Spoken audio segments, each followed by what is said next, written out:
I never thought I'd be one of those people who posted on Reddit for advice or to vent, but here I am, completely blindsided, sitting on the edge of my bed at 2:14 a.m. with my fiancé asleep in the next room, and my world flipped sideways because of one text message I wasn't supposed to see. My name's Asher, I'm 29 years old, and I'm getting married in exactly 2 weeks. Or, I was. That part is a little fuzzy right now. I've always been the dependable one in my family. You know the type? Always shows up on time, helps carry heavy stuff during the holidays, remembers birthdays, and listens to everyone's drama without adding any of my own. I'm not flashy. I'm not the loud one. I'm not the golden child either. That would be my older sister, Morgan, 31, surgically attached to her phone, and always armed with some thinly veiled insult wrapped in a compliment. "You're so brave for proposing with that ring," she said at our engagement dinner, in front of my future in-laws. That sort of person. Morgan's always had a way of turning everything into a performance, especially when there's family around. She's the queen of the backhanded remark and the tearful confession that conveniently makes her the victim. And the worst part? My parents eat it up. Every time.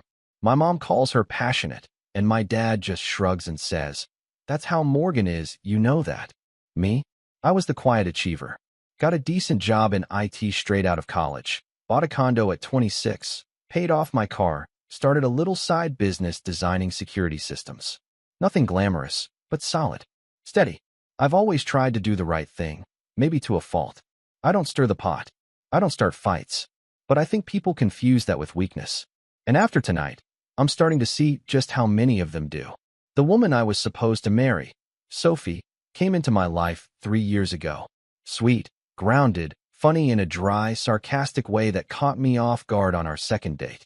She worked in museum curation and had this habit of organizing the condiments in my fridge by era, as if the ketchup bottle was some kind of ancient relic. I fell hard. She made me feel seen in a way I didn't even realize I needed. Our wedding was supposed to be small but elegant. Nothing insane, no doves or castles or weird destination theme.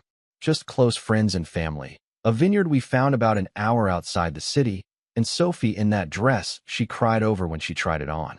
I remember standing behind her in the boutique mirror, her hands covering her mouth, and thinking, this is it.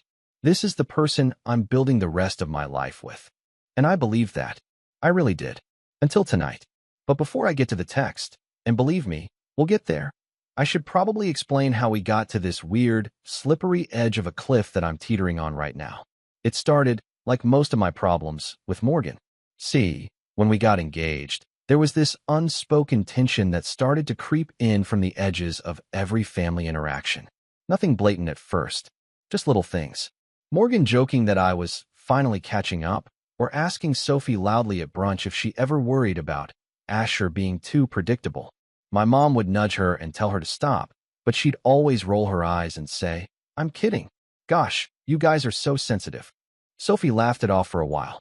She'd squeeze my hand under the table or shoot me a look that said, "It's fine, let it go." And I did, because that's what I do. Then came the wedding planning. Morgan, of course, offered to help, which really meant she wanted to control everything and make it about her. She insisted we include her daughter as a flower girl, even though Sophie's niece was already doing it. When we gently said no, Morgan got tearful and accused us of excluding her family. My mom took her side, of course, said it would mean a lot if we just let Morgan have this. Then she criticized the venue. "Too rustic," she said. "Don't you want something more elegant?" Then the invitations. Kind of bland, right? She tried to get Sophie to change her dress after she saw a photo, saying it washed her out. Sophie was furious, but Morgan just laughed it off again. "It's just my opinion. You don't have to take it so personally." It was exhausting, and it was all the time. Group chats became war zones. My mom would chime in to defend Morgan, and when I pushed back, I'd get a call from my dad saying, "Just let her have a few things, Asher. She's going through a lot." What exactly Morgan was going through was never clarified. As far as I could tell, she was still in the same marketing job she'd had for years, still living in that suburban McMansion her ex left her, still very invested in making herself the center of attention at every possible opportunity. Things hit a weird high point when she insisted on throwing us an engagement party at her house. She said it would be just family and a few close friends, and Sophie reluctantly agreed after some pressure from my mom. It was a disaster. Morgan gave a toast halfway through that sounded more like a TED talk about being single and independent. She actually said, "Sophie, if you ever need a break from all of Asher's routines, just call me. I'll sneak you out." Everyone laughed. I smiled through it. Sophie didn't. She avoided Morgan the rest of the night. After that, I told my mom, very directly, that Morgan needed to step back. That Sophie and I had everything under control, and we didn't need her constant input. My mom sounded wounded. "She's your sister, Asher. She's just excited for you." But it didn't feel like excitement. It felt like sabotage wrapped in sarcasm. We scaled back, stopped inviting Morgan to planning meetings, took her out of the group chat. She noticed, obviously, and made some passive-aggressive Facebook posts about being excluded by people you love. Whatever. I let it go. I told myself it was almost over. Just make it through the next few weeks, and then it'll be done. And then tonight happened. Sophie had gone to bed early. She was exhausted, had a long day setting up last-minute details with the florist. I was lying on the couch, mindlessly scrolling my phone, half watching an old rerun of The Office, when her phone buzzed on the kitchen counter. Now, I'm not the type to snoop. I never have been. But the screen lit up, and the message preview was just odd. It was from Morgan, and it said, "Don't forget, no second thoughts. He's safe." Boring. That's what you wanted, remember? I stared at it for a long second, just long enough for the phone to dim again. Then I picked it up. I didn't even hesitate. And what I found cracked something wide open in me that I don't know if I can put back together. That's where things start to unravel. Fast. I sat there on the couch for a long time, Sophie's phone heavy in my hand, staring at that single text from Morgan like it was some cursed artifact that had the power to unravel everything I thought I knew. My thumb hovered over the screen. I wasn't going to open her phone, I told myself. I respected her privacy. I trusted her. I loved her.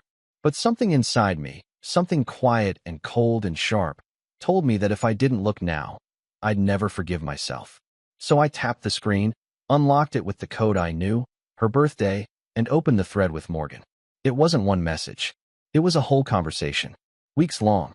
At first, it was just Morgan doing what Morgan does. Mocking, poking, always trying to stir something. "You sure you want to do this? A wedding feels so final, you know?" Then another one. "Asher's sweet, but don't you think it's all a little safe? You used to dream bigger." And Sophie? She didn't push back. She didn't defend me. She agreed. "I know. Sometimes I think I just picked the safe choice," she wrote back. "He'll never leave. He's stable. It's just not exciting, you know?" My heart dropped. There were more. So many more. "Do you ever think about what life would be like if I'd just moved to Boston instead?" Morgan, all the time. "But hey, you'd never get the kind of devotion Asher gives you from someone exciting. You'd have to earn it." Sophie, yeah. It's like being loved by a golden retriever. Sweet, loyal, always there. But sometimes I just want to scream. She didn't mean for me to read that. I know she didn't.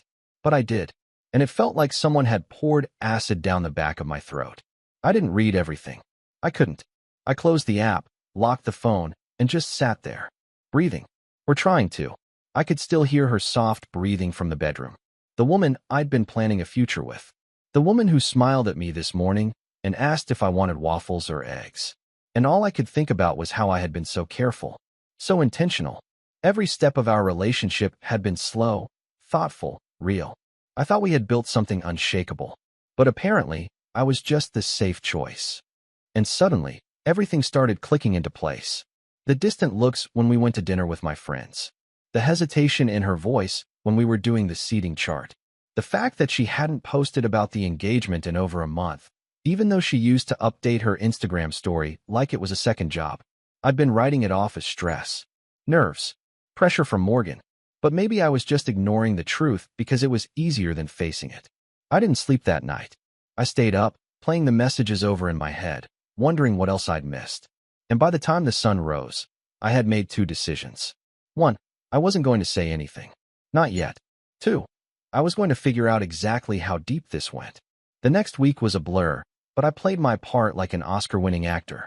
Smiles, small talk, tastings with the caterer, final suit fitting. I kept waiting for Sophie to sense something in me, but she never did. Maybe that's what hurt the most. That I could be shattering inside, and she couldn't even see it. Meanwhile, Morgan got bolder. She came to our apartment under the guise of dropping off gifts for the bridesmaids and barely made eye contact with me. At one point, when Sophie was in the bathroom, Morgan stood in the kitchen with a glass of wine and looked me up and down. "You look tired, Ash," she said. "Been a busy week," I replied calmly. She sipped her wine. "Still time to back out, you know. You guys could just elope and spare everyone the drama." I didn't blink. Why would there be drama? She smirked. "There's always drama. It just hasn't exploded yet." Then Sophie came back into the room, and Morgan instantly transformed, laughing, hugging, talking about color palettes like she hadn't just subtly threatened my peace of mind 30 seconds earlier. It was like watching someone switch masks in real time. A few days later, I started doing some digging. I don't like being sneaky. I've never been that guy, but something inside me needed clarity. I wasn't going to accuse Sophie of anything unless I had the full picture. I remembered that she used to leave her iPad in the office sometimes, and it was synced to her messages. One night when she went out for a final dress check with her maid of honor, I checked, and I found it. Not cheating. Not quite. But messages to an ex-Dylan. Apparently, Dylan was the what-if guy, the one she never quite got over. The texts were sporadic but recent, months ago, a few weeks ago, and even one just a week back. Nothing outright romantic. Just loaded. Stuff like, "Ever think about that summer in Vermont? You always knew how to make me laugh. Still do. And worst of all, if I ever said I didn't love you, I was lying." That one gutted me. Because the reply? I know. No follow-up. No clarification. Just those two words that hung in the air like poison. I sat back in the chair and just stared at the screen. I wasn't angry yet. Not furious. Just hollow. Like everything I had invested in was suddenly made of smoke. I didn't confront her. Not yet. I needed to know what I was dealing with. So I kept going. And that's when I saw something else.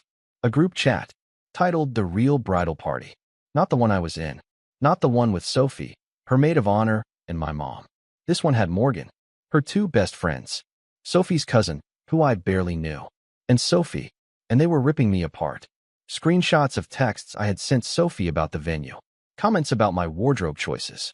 Even a photo of me asleep on the couch with the caption, "This is the man I'm marrying." Laughter emojis. Morgan, you can still fake a honeymoon then ghost him. Men like that bounce back fast. Sophie, he'd probably just build a spreadsheet to process the emotions LOL. Morgan, and blog about it. Sophie, don't tempt me. That was the moment I felt something break. A crack deep in my chest, followed by a numbness that spread like frost across every part of me. They didn't just see me as boring. They saw me as a joke. And my sister was helping. That was the turning point. That was when something inside me, something that had always been quiet and soft and patient, stood up. No more. I closed the iPad, locked it, put it right back where it was. Then I sat on the couch, stared out the window into the city night, and began to think. Really think. Because I wasn't going to yell. I wasn't going to cry. I wasn't even going to ask why. I was going to do something. And the funny thing was, none of them even noticed the change. Not Sophie, who kissed my cheek the next morning like nothing had happened. Not Morgan, who texted me later that day with a meme about wedding stress. Not my mom, who asked if I'd considered letting Morgan say a few words during the ceremony. No one saw it, but something had shifted in me. And what I was planning, well, let's just say, it's not the kind of revenge you shout about. It's the kind you prepare for. The kind that makes people wish they'd just left you alone. It's strange how calm you can feel when everything inside you is falling apart. In the days after I read those texts, I moved through the world like a shadow of myself. I still went to work. Still answered emails. Still took client calls. But it felt like I was watching someone else live my life, like my brain had temporarily gone into some kind of survival autopilot. The worst part was pretending everything was fine, smiling when Sophie asked what kind of napkins we should use, nodding along when my mom brought up the ceremony readings again, pretending not to notice when Morgan made yet another dig about how serious I always looked. I wasn't serious. I was shattered. The weight of knowing that the woman I was about to marry saw me as some boring consolation prize, someone to settle for, someone safe, was heavier than I expected.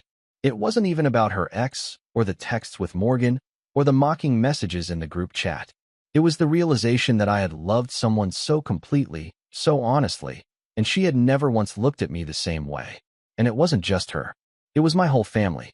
Morgan's constant jabs had always grated on me, but now I saw them for what they really were, little reminders of my place in the family food chain. The one they leaned on but never celebrated. The fixer, the helper, the background character in everyone else's drama. My parents never said it out loud, but they always seemed to believe Morgan needed more. More attention, more support, more patience, more understanding. And I was fine. I could handle things. I didn't need the spotlight. But I did. Or maybe I just needed someone to see me, really see me, and not treat my kindness like a doormat. So, yeah, I hit rock bottom. I started staying late at the office, even when I didn't need to. I sat in the parking lot some nights, just staring at the steering wheel. I stopped responding to group chats, stopped answering calls that weren't essential. I told Sophie I was just wedding stressed, and she believed it. Or maybe she didn't care enough to question it. And one night, about a week before the wedding, I cracked. I drove to a park we used to visit early on in our relationship, one of those quiet places with a view of the river and old wooden benches facing the skyline. I sat there for almost 2 hours, trying to cry, trying to scream, trying to do something, but nothing came out. Just silence. Just stillness. I felt completely alone in a life I had spent years building. I thought about calling someone. Not Morgan, obviously. Not my parents. And not Sophie. I thought about my friend Caleb, the one guy I'd stayed close to since college. We hadn't talked as much recently.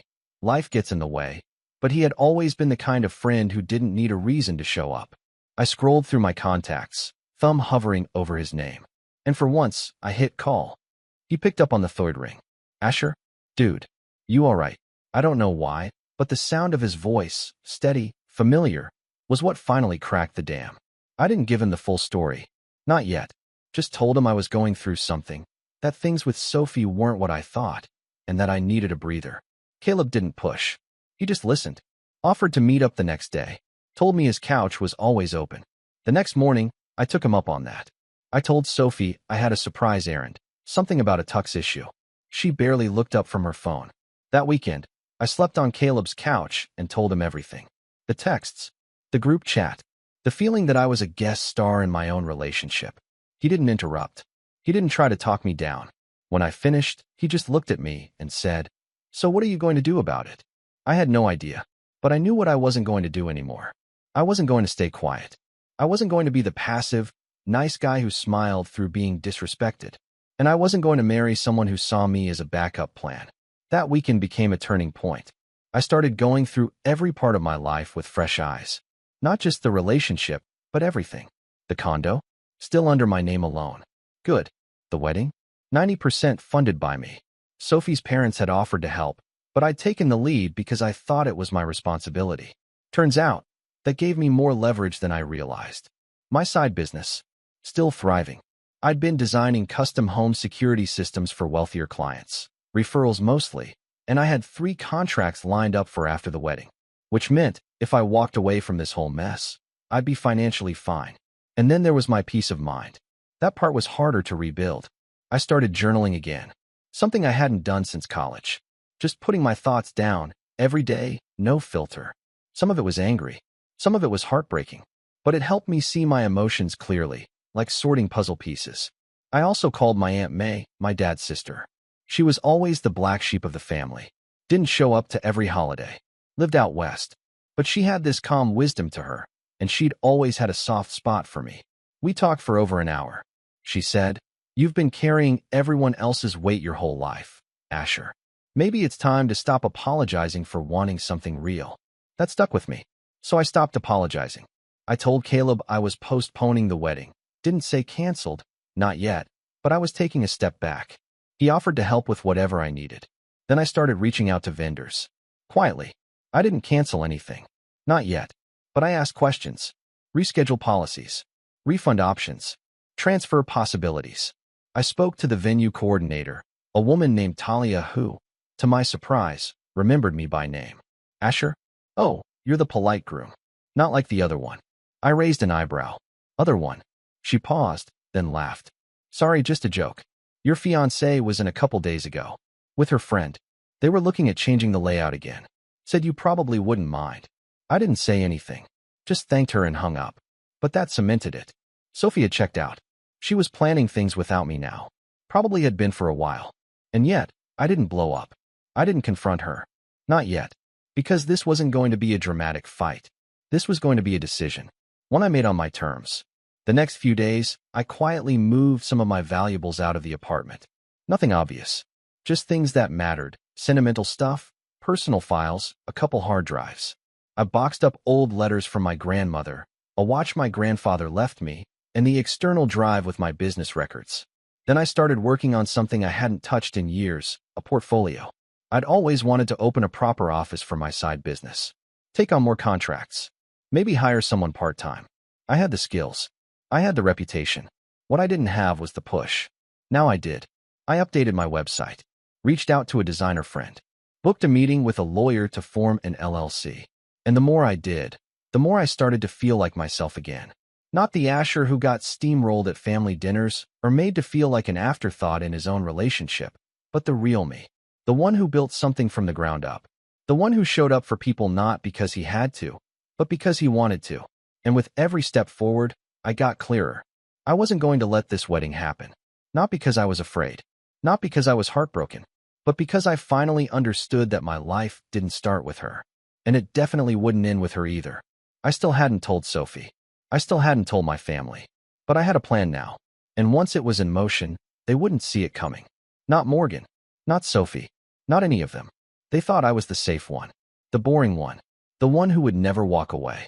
But they forgot something important. Quiet doesn't mean weak. And now? Now I was done being quiet. Once I made the decision to walk away from the wedding, everything inside me started to settle. Not in a peaceful way. More like the way floodwaters slowly recede after a storm, leaving behind debris and wreckage. I wasn't okay yet. I wasn't whole. But I was awake. And for the first time in years, I wasn't carrying anyone else's story. I was finally writing my own. But I wasn't going to leave quietly. Not after what I'd seen. Not after the way they laughed at me. I didn't want an explosion. I wanted something quiet, smart, deliberate, something that would stick. That they'd remember. I started with Sophie. Not directly. Not yet. But I began weaving my exit plan in the background like I was setting up a chess endgame. Slow, silent, piece by piece. First, I visited the venue alone. I requested a private appointment with Talia, the coordinator, and told her I needed to make a few changes. I brought coffee. I smiled. I even joked about last-minute nerves. And then I got serious. I need to know what happens if the groom pulls out, I said. She blinked. I'm sorry. Hypothetically, what are the legalities if I decide not to go through with it? She hesitated. Well, if it's within 72 hours, you lose your deposit. But beyond that, it's your event. If your name's on the contract, which it is, you control the reservation. I nodded slowly. Good. One more question. Can I move the date without notifying anyone else on the guest list? Talia blinked again. You can, yes.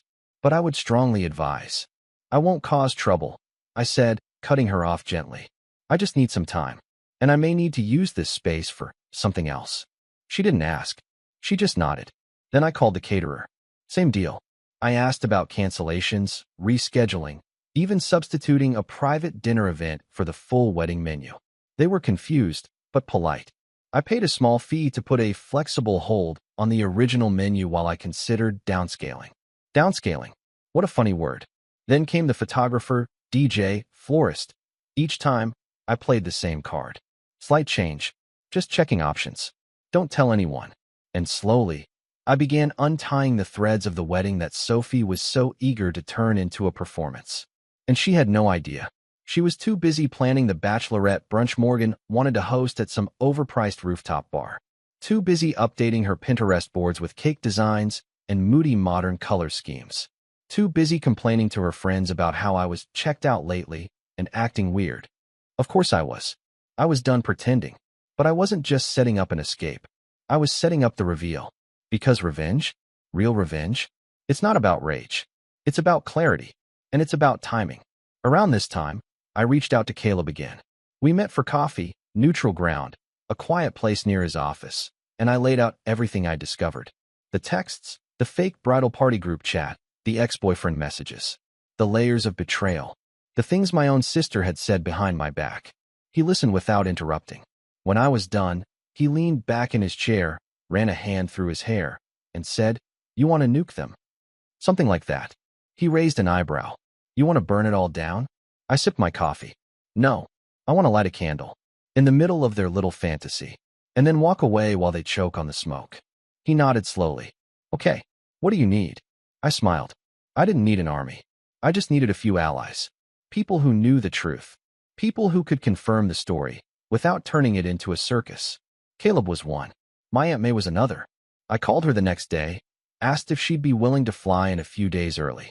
I told her I couldn't explain everything yet, but I needed her there. She didn't hesitate. You tell me where to be and when. Then I called someone I hadn't spoken to in years. Maya. Maya and I had dated for a while back in college. It ended amicably, different cities, different goals, but we'd stayed in touch now and then. She was a graphic designer now, working freelance. I'd seen her post about freelancing on LinkedIn recently, and it gave me an idea. Hey, I said when she picked up. Weird question. Would you be up for a quick freelance job? Strictly professional. She hesitated. Depends. What kind of job? I need a brochure designed. Looks like a wedding program, but it's not. I'll explain later. Just trust me. It's going to be epic. She laughed. You always did have flair for the dramatic. Only when necessary.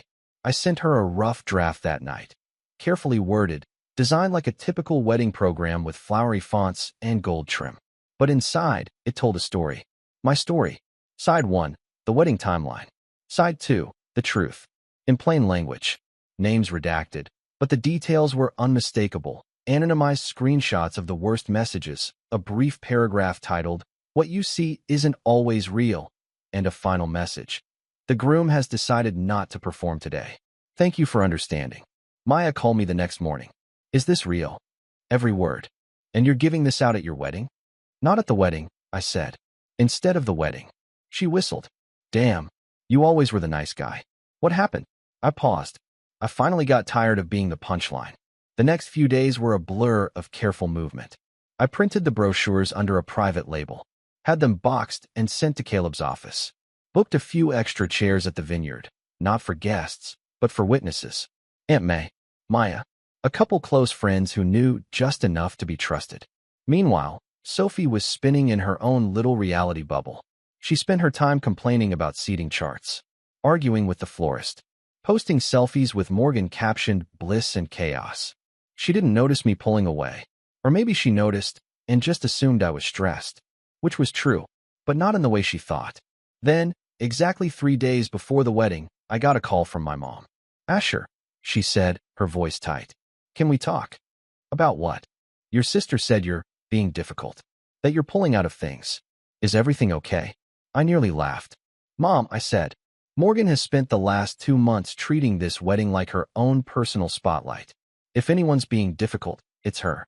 She's just excited. You know how she is. I do. That's the problem. There was a long pause. Are you calling it off? She asked finally. I didn't answer. Not yet. But I could tell the panic was starting to creep in. Good. Because panic makes people sloppy. And I was almost ready. The night before the rehearsal dinner, Sophie and I were supposed to do a quiet dinner together. No phones. No distractions. Just us. Her idea. I agreed. And then I didn't show up. I left my phone at Caleb's. Let it ring. Let the texts pile up.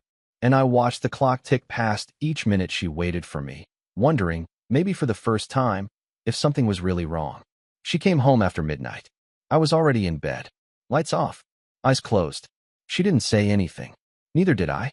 The next morning, rehearsal day, she left early. Morgan texted me a series of question marks around 10 a.m. My mom called at noon. I didn't respond to either. Because it was time. Time to stop being the dependable one. Time to stop being their placeholder. Time to show them who I really was. And I had one more move left on the board. One more surprise. Because the wedding was still happening. They just weren't ready for the version they were about to walk into.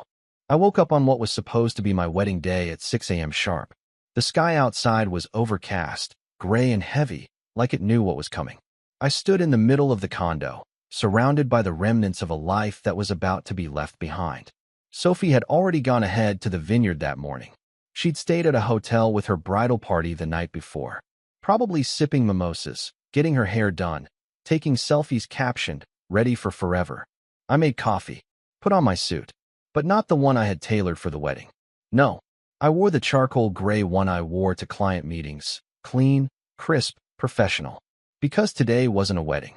It was a presentation, and I was about to deliver the keynote of my life. By 9 a.m., I arrived at the venue, quiet, early.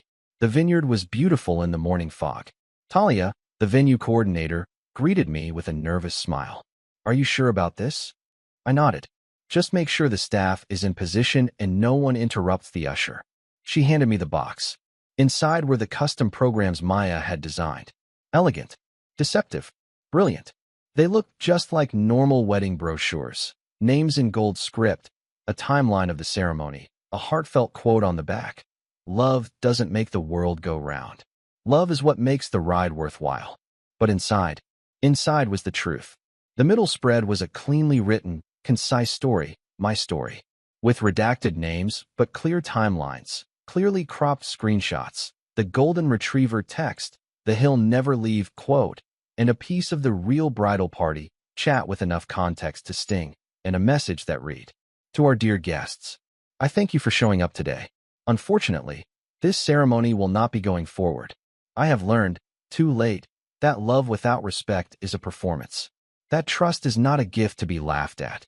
And that loyalty, without honesty, is not love at all. I've chosen to walk away, not in anger, but with clarity. May you all choose partners who see you, value you, and don't secretly pity the life they build with you." Asher. Each program was sealed with a ribbon, placed on every guest chair. At exactly 10:45 a.m., 15 minutes before the ceremony was supposed to begin, Caleb, dressed like a groomsman, started handing them out with a calm smile. People assumed it was part of the event. Most didn't open them right away. But when they did, the ripple began quietly. Soft gasps, confused murmurs. One woman actually clutched her chest and said, "Oh my God." The buzz grew louder as more guests read. My Aunt May stood at the back near the refreshment table, sipping tea like she wasn't watching a social grenade go off. Then Morgan showed up. Late, of course, wearing a ridiculous designer gown that clearly cost more than my entire catering budget. She waltzed in like she was the star of a red carpet event. She smiled, waved, and the second she saw Caleb handing out the programs, her smile dimmed. She grabbed one, opened it, and froze. I was watching from the groom's suite, via security feed. I had paid one of my own clients, an event videographer I worked with professionally, to rig the place with discreet cameras the week before. Not for surveillance, for documentation. Morgan's face turned pale, then red. She spun around and scanned the guests, eyes wild, lips moving as she muttered, What is this? What is this?" She stormed toward Caleb. "Who gave you permission to? Where's Asher?" Caleb smiled calmly. "He'll be out shortly." Sophie entered 10 minutes later, late, glowing, holding her bouquet like a goddess descending. She didn't notice the tension right away. She waved, laughed, posed for a photo with her cousin. But then someone handed her a program. I watched the moment her expression changed. It wasn't dramatic. It was slow. First her eyes narrowed. Then her lips parted slightly. Then her fingers began to tremble. And then, just as she turned to her bridesmaids and said, "What is this?" I stepped out. I didn't wait for her to come to me. I walked straight down the aisle, through the growing crowd, every eye on me. My heart was steady, my hands calm, and I felt something I hadn't felt in months. Peace. She saw me. Her face broke. "Asher," she started. I held up a hand. "Don't." Morgan was storming toward me, heel clicking like a metronome of fury. "You think this is funny? You embarrassed her. Us. In front of everyone." I turned to her. "No, Morgan. You embarrassed yourselves. I just stopped letting you do it quietly. You are going to regret this," she hissed. I tilted my head. I already did. For years. But not anymore. I turned back to Sophie. "You knew," I said. "About everything. The texts. The ex. The way you talked about me. You didn't just lose love today. You lost respect. You lost me." She shook her head, tears spilling. "I didn't mean it like that. I was stressed, Morgan." I stepped back. "You didn't mean it? You called me a golden retriever, Sophie. You said I was safe. That you picked me like I was some sort of fallback option. I didn't ask for perfect. I asked for honest." She took a step forward. "Please." I raised my voice slightly, loud enough for everyone to hear. "This wedding is canceled. The venue has been paid for. Feel free to enjoy the open bar, the music, and the beautiful setting. But there will be no vows. No pretending. Gasps. Whispers. One guy clapped. I don't know who. I didn't care. I walked off the platform and toward the exit, where Caleb and May were waiting. My mom stood near the back, pale and stiff. She didn't say anything. Didn't try to stop me. But Morgan did. You are nothing without people like us, she spat. You'll end up alone. I smiled. Better alone than disrespected. Outside, the sun was starting to push through the clouds. Caleb clapped me on the back. May hugged me. Maya, who had quietly filmed the whole thing from a discreet corner, handed me the camera. Just in case they try to rewrite the story, she said. I nodded. We left together. Drove back to the city. I didn't speak for most of the ride. I didn't need to. The silence was clean. It was mine. The fallout was swift. Morgan went full nuclear. Posted on Facebook about being betrayed by a narcissist brother. Deleted it within hours after the comments weren't going her way. Sophie tried to contact me. Left voicemails. Sent long, teary emails. Even showed up at my condo 2 days later. I didn't answer the door. Eventually, she gave up. My parents didn't say much. My dad sent a 2-line message. You did what you had to do. I hope you find peace. My mom stayed silent. But Caleb? He took me out for wings that Friday night. So, he said, what's next? And for the first time in a long time, I smiled. Something better. 3 months later, I opened my own security firm. 6 months after that, I bought an office space. Morgan tried to smear me on social media again. It didn't stick. My clients didn't care. And Sophie? I heard she moved back in with her parents for a while. Her job let her go. She tried to start a wedding consulting side hustle, but couldn't shake the whispers. That brochure made its rounds. People remembered. And me? I rebuilt. Not for revenge. Not for validation. But for the man I always was. Quiet, steady, and finally free. I don't know where Sophie is now. Or Morgan. I don't care. Because I'm not their backup plan. I'm not their safety net. I'm not their punchline. I'm Asher. And I finally stopped apologizing for being the one who never walked away. Until I did.